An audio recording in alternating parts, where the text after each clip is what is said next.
Okay, so we talked about transactions already, and I wanted to say a little bit more about what we're interested in when we're dealing with transactions. So what are the desirable properties of a transaction? And I'm sure you've heard this phrase before,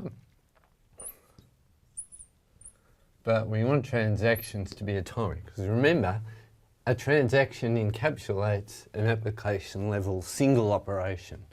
So if we try to do this application level operation, even though it involves multiple database operations, and if you think about that, while we're doing this application level operation, the database is changing incrementally, and partway through the transaction, it's not necessarily in a sensible state. So what we want is that if the transaction finishes, we want all of the changes that were intended to be made at the application level to have actually occurred. So if you think about the funds transfer, we want at the end of a successful completion of that transaction, we want to make sure that the funds are taken out of the source account and the funds appear in the destination account. If something goes wrong partway through, then we want nothing to happen. We want the database to be unchanged by that transaction. So it's certainly possible that an operation can fail. It can fail and nothing happens. It can succeed and everything that's supposed to happen, all of the database operations have actually occurred and been made permanent in the database. The other property that we want of a transaction is that it's consistent. Basically, all that means is that the transaction makes sense according to the application operation. So if we had a funds transfer operation that took money out of one account and forgot to put it into the destination account, that wouldn't be a consistent transaction. You can almost use the word correct as a synonym for consistent. The reason we use the word consistent is that when we're doing a transaction, the database starts off in a particular state. That state is valid according to all of the constraints that you've applied to your database when you defined the schema. So in some sense, the database starts out being correct. Once the transaction completes and commits, then we want the database to be in a correct state again, a valid state. So it has to end up being consistent with all of the constraints in the database. Now obviously the end state at the end of a transaction is going to be different to the starting state. That's fine, that's what the transaction is supposed to do. It's supposed to change the database. Another extremely important property, and this is basically the one that crops up in all of the discussion about concurrent transactions or parallel transactions, is isolation. So basically what we're saying here is that we want, when two transactions run in parallel, the effect is that they don't interfere with each other. That one transaction completes, it makes all of the changes it was intended to make consistent, and then the other transaction, perhaps it's doing some of these database operations at the same time, but when it finishes, the database is also left in a consistent state.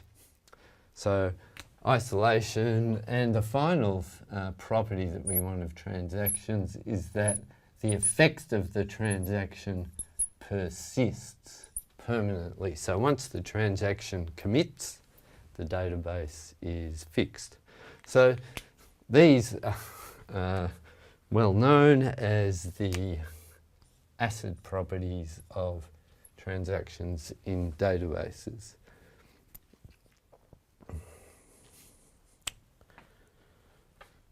If we have all of these properties in a pair of transactions, whether running in parallel, then that's exactly what we're after. So when we think about it, so we've got transaction 1 running in parallel with transaction 2.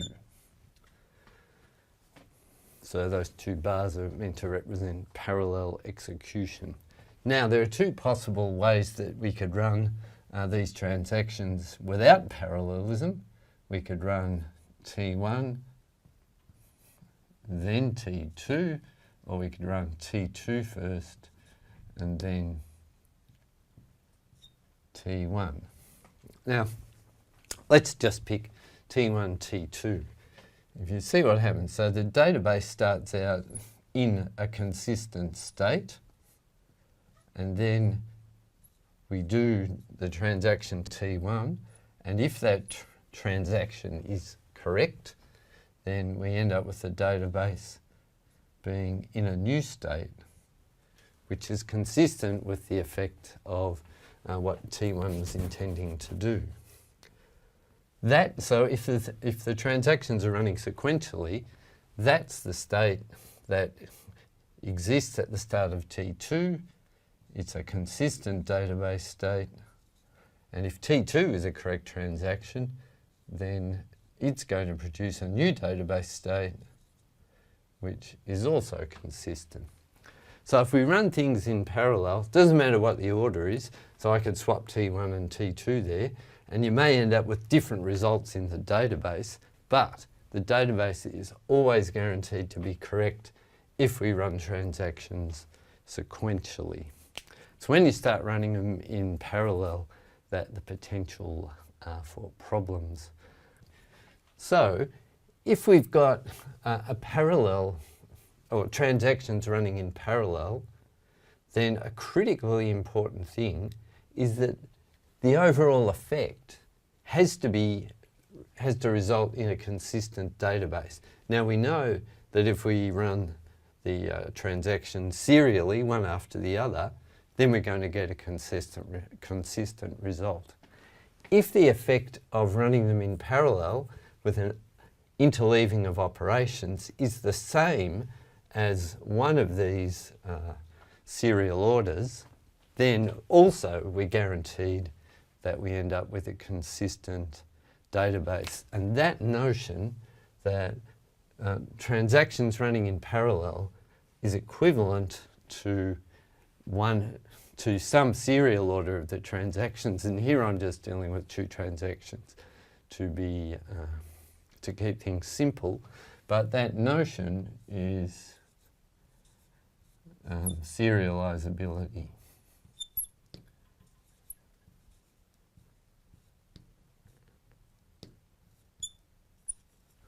So if we run transactions in parallel and the result is the same as if we'd done them like this, then we're happy because the result when we do them like this is a consistent database.